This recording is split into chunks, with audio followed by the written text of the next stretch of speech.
Hello friends, मेरा नाम है नीलेश बजाज और इस वीडियो में हम देखेंगे how to access the escape sequence character in C. Okay, so let's start. देखिए, यहाँ पर हमें पता है सी लैंग्वेज में कि अगर मुझे कोई भी डेटा या कोई भी आउटपुट अगर प्रिंट करना है तो हम कौन सा फंक्शन यूज़ करते हैं? प्रिंट जो कहाँ से आता है? आपके stdio.h हेडर फाइल से। ओके, और प्रिंट का हमने यूज़ कैसे कैसे किया है? जैसे फॉर एग्जाम्पल, अगर मुझे प्रिंट स्टेटमेंट में कोई सिर्फ स्टेटमेंट प्रिंट करना है तो हमने प्रिंट में कैसे लिखा था? लाइक डबल कोटेशन में जो भी आपको स्टेटमेंट प्रिंट करना है, जैसे for example my friends. Okay, इस तरह से। नाउ अगर मुझे कोई वैल्यू प्रिंट करना है तो फिर हमने प्रिंट में कैसे यूज़ किया था? जैसे फॉर एग्जाम्पल मेरे पास में इंटीजर x की वैल्यू है 10, या फ्लोट y की वैल्यू है मेरे पास में 5.5, या फिर मेरे पास में कैरेक्टर एक z है equals to single inverted comma में कोई तो भी स्टार। इनकी वैल्यू अगर मुझे प्रिंट करना है तो हमने कैसे लिया था? Print F. उस प्रिंट एफ में जिस टाइप की आपको वैल्यू प्रिंट करना है, जैसे मुझे x की वैल्यू प्रिंट करना है तो वो कौन सी टाइप की है? इंटीजर। तो यहाँ पे प्रिंट करते टाइम पे उसका फॉर्मेट बताना जरूरी है, इंटीजर का फॉर्मेट दैट इज %d, और फिर उस वेरिएबल का नाम। अगर आपको लगता है कि नहीं मुझे इंटीजर की वैल्यू, फ्लोट की वैल्यू और कैरेक्टर की वैल्यू प्रिंट करना है, देन हम यहाँ पे क्या करते हैं? लाइक इंटीजर की वैल्यू के लिए %d, फिर फ्लोट की वैल्यू के लिए %f और कैरेक्टर के वैल्यू के लिए %c। सबसे पहले किसका नाम आएगा? क्योंकि हम पहले इंटीजर प्रिंट कर रहे हैं तो x then comma y then comma z। Okay, यानी हमने प्रिंट फंक्शन में, प्रिंटफ फंक्शन में स्टेटमेंट भी प्रिंट किया और प्रिंटफ फंक्शन में वैल्यू भी प्रिंट की। प्लस अगर मुझे स्टेटमेंट और वैल्यू दोनों साथ में प्रिंट करना है वो भी हमने देखा। लाइक प्रिंटफ फंक्शन में सबसे पहले मैं लिख रहा हूँ statement value of x is, but ये तो हो गया स्टेटमेंट, और यहाँ पे मुझे वैल्यू किसकी चाहिए? x की, जो कि एक इंटीजर है, तो उसका फॉर्मेट एंड देन कॉमा करके उसका नाम। ओके, तो यहाँ पर क्या हो रहा है कि हमने ये तो देख लिया कि प्रिंटफ फंक्शन में आप स्टेटमेंट भी प्रिंट कर सकते हो, वैल्यू भी प्रिंट कर सकते हो, या फिर कॉम्बिनेशन स्टेटमेंट एंड वैल्यू दोनों प्रिंट कर सकते हो। हमें क्या पढ़ना है? Escape sequence character. Means suppose मैं यहाँ पे अगर एक स्टेटमेंट लिखता हूँ प्रिंटफ हाय, और फिर से एक और स्टेटमेंट लिखता हूँ प्रिंटफ डबल कोटेशन में सपोज हेलो, तो कंपाइलर क्या करेगा? कंपाइलर तो सिर्फ इतना जानता है कि उसको ये चीजें प्रिंट करना है, बट जब भी वो हाई प्रिंट करेगा उसी लाइन में वो हेलो भी प्रिंट करेगा। मतलब इसका आउटपुट कैसा आएगा? हाई और उसी लाइन में हेलो। मीन्स कंपाइलर को थोड़ी ना पता है कि आपको न्यू लाइन चाहिए। कंपाइलर तो अपना जो भी डेटा वो सीक्वेंशियली प्रिंट करेगा। तो इसी सीक्वेंस को तोड़ने के लिए, मतलब आपके डेटा में से सीक्वेंस से एस्केप करने के लिए हम कौन से कैरेक्टर पढ़ने वाले हैं? Escape sequence characters. जो कैसे रहते हैं? तो जब भी आपको एस्केप सीक्वेंस कैरेक्टर यूज करना है आपको यूज करना पड़ेगा बैकस्लैश, और उस बैकस्लैश के साथ में अगर मैं एक लेटर यूज करता हूं n, तो इट रिप्रेजेंट कि आपको न्यू लाइन चाहिए। आपको क्या चाहिए? न्यू लाइन चाहिए। चलो देखते हैं इसका एक एग्जांपल। हैश इंक्लूड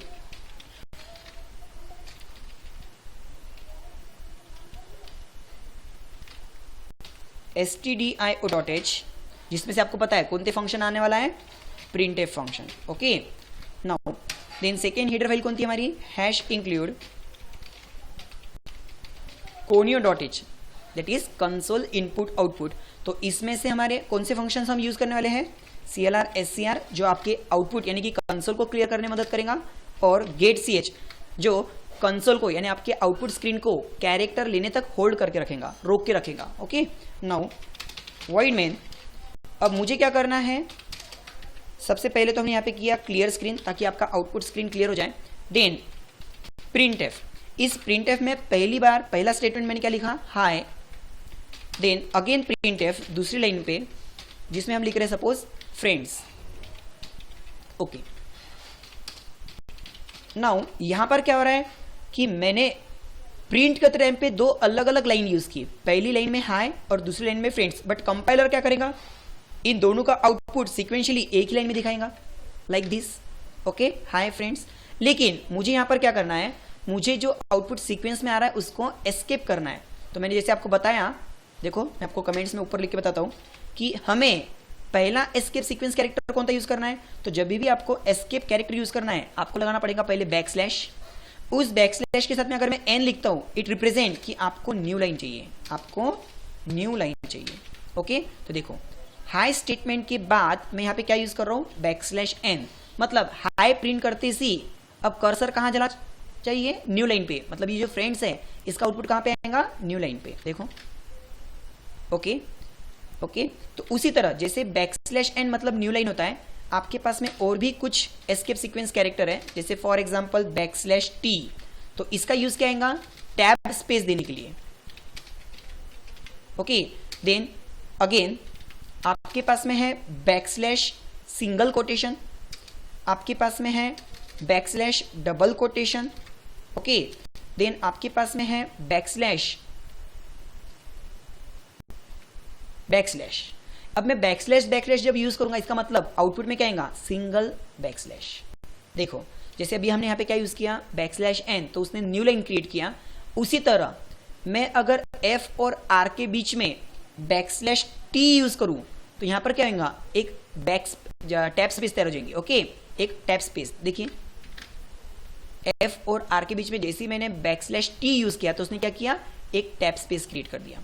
उसी तरह अगर मुझे ये n पर्टिकुलर सिंगल कोटेशन या फिर डबल कोटेशन में चाहिए तो देखो मैं यहाँ पे क्या करूंगा, उस n के पास में बैकस्लैश डबल कोटेशन और इस साइड से भी बैकस्लैश डबल कोटेशन का यूज करूंगा, ताकि आउटपुट देखिए, आउटपुट में क्या हुआ, आपका जो n लेटर है वो डबल कोटेशंस में आ गया। ठीक है, और गलती से अगर आप मान लो यहां पर अगर सिर्फ सिंगल बैकस्लैश यूज करते हो देन एरर, क्योंकि उसको मीनिंग नहीं समझ में आ रहा है कि आप एस्केप सीक्वेंस कैरेक्टर कौन सा यूज करना चाहते हो। बैकस्लैश तो आपने यूज किया, लेकिन उस बैकस्लैश के साथ में आप n यूज करना चाहते हो कि आप t यूज करना चाहते हो, नो। हाँ, अगर आपको ऐसा लगता है कि नहीं बैकस्लैश के साथ में मैं एक बैकस्लैश यूज करता हूं तो आउटपुट में क्या आएगा, सिंगल बैकस्लैश। ओके, देखिए देखिए सिंगल बैकस्लैश। तो आई होप आपको ये कंसेप्ट समझ में आया होगा कि एस्केप सीक्वेंस कैरेक्टर यूज करके हम क्या कर सकते हैं, हमारे आउटपुट को जो कि पूरा एक सीक्वेंस में प्रिंट हो रहा था उसको हम डिजाइन कर सकते हैं। ओके, उसको हम डिजाइन कर सकते हैं। यहाँ पर एक ध्यान देना कि हम जब डबल बैकस्लैश यूज करेंगे तो आपको एक सिंगल बैकस्लैश मिलेगा। Okay, thank you.